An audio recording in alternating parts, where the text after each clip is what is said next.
Assalamualaikum warahmatullahi wabarakatuh. Halo teman-teman, saya Akila. Di sini saya akan menerangkan terkait pengamatan terumbu karang.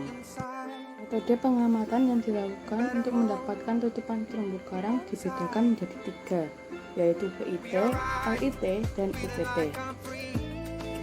Metode Point Intercept Transect atau PIT merupakan metode memantau kondisi karang hidup dan biota lainnya dalam suatu lokasi. Dilihat dari persentase tutupan karang dengan cara mudah dan cepat, seperti memantau di poin 0, 50, 100, 150. Berikutnya, metode Line Intercept Transect atau LIT merupakan metode yang digunakan dalam survei terumbu karang dengan mengestimasi penutupan karang dan bentos yang hidup bersama, seperti halnya dalam garis transect posisi sejajar, ditemukan waveform karang mulai dari titik koral pada panjang 32 cm dan transisi 0 hingga 32 cm, pasir di sepanjang 8 cm dan transisi 32 hingga 40 cm, begitupun seterusnya.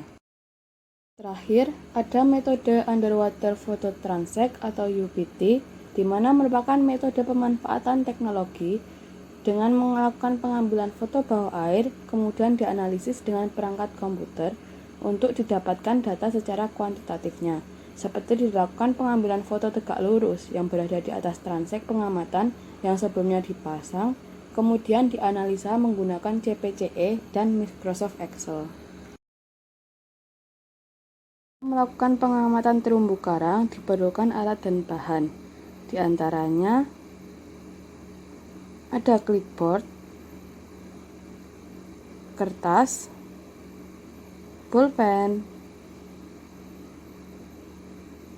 2 botol air ukuran 330 ml, roll meter dan tali rafia, termometer, pH meter, refraktometer, alat dasar underwater, masker, snorkel, dan fins,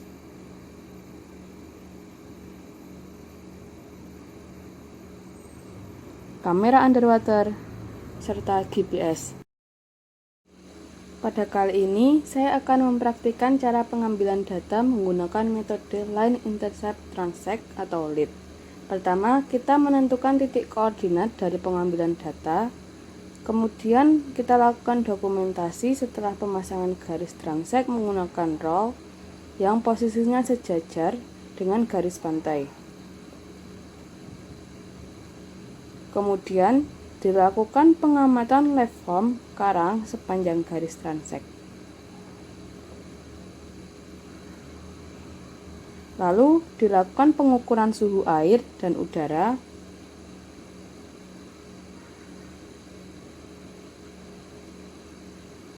Kita dilakukan pengambilan sampel air menggunakan botol 330 ml untuk pengukuran salinitas dan pH yang akan dilakukan di laboratorium.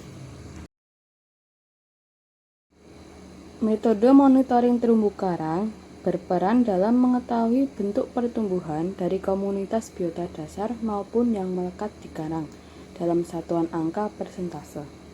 Metode PIT diterapkan untuk mencatat jumlah biota dari sepanjang garis yang ada di jarak 50 meter.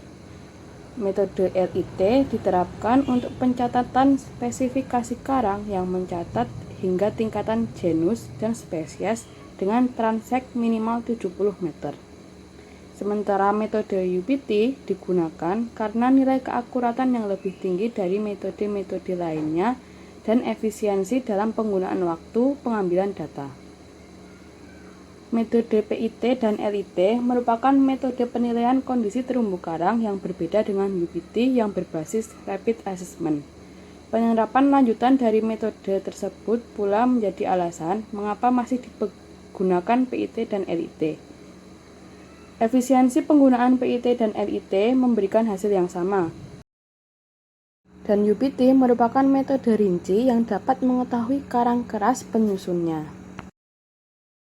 Manfaat terumbu karang berdasarkan fungsi dibedakan menjadi 2. Yang pertama ada fungsi ekonomi yang memiliki manfaat dalam penghasil bahan aktif untuk penggunaan obat dan kosmetik sebagai tempat habitat dari berbagai biota laut seperti ikan karang, udang karang, kerang mutiara, teripang, dan alga. Kemudian sebagai penghasil bahan konstruksi bangunan dan dasar kapur. Juga penunjang penelitian dan pendidikan, yaitu laboratorium dan objek wisata. Yang kedua, fungsi ekologi, memiliki manfaat sebagai tempat pemijahan, tempat asuhan, tempat bermain biota, pelindung dari gelombang, dan penyedia nutrien bagi biota laut. Karang merupakan salah satu dari 3 ekosistem penting di lautan yang memiliki peranan penting satu sama lainnya, di mana selain fungsi bagi habitat biota, fungsi ekonomi juga merupakan fungsi lingkungan yang dapat melindungi dari fenomena-fenomena laut yang tiba di daratan. Terumbu karang yang ada di Indonesia sangatlah banyak, akan tetapi masih terdapat kekurangan dalam penelitian, sehingga diperlukan penelitian secara menyeluruh pada wilayah terumbu karang yang ada. Mengingat status terumbu karang akhir-akhir ini, diperlukan upaya lebih dalam melakukan kegiatan konservasi dengan melakukan monitoring dan keterbukaan sistem sehingga dapat dipantau bersama.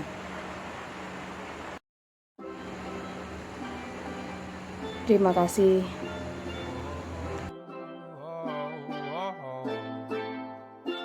There was a flood inside. Better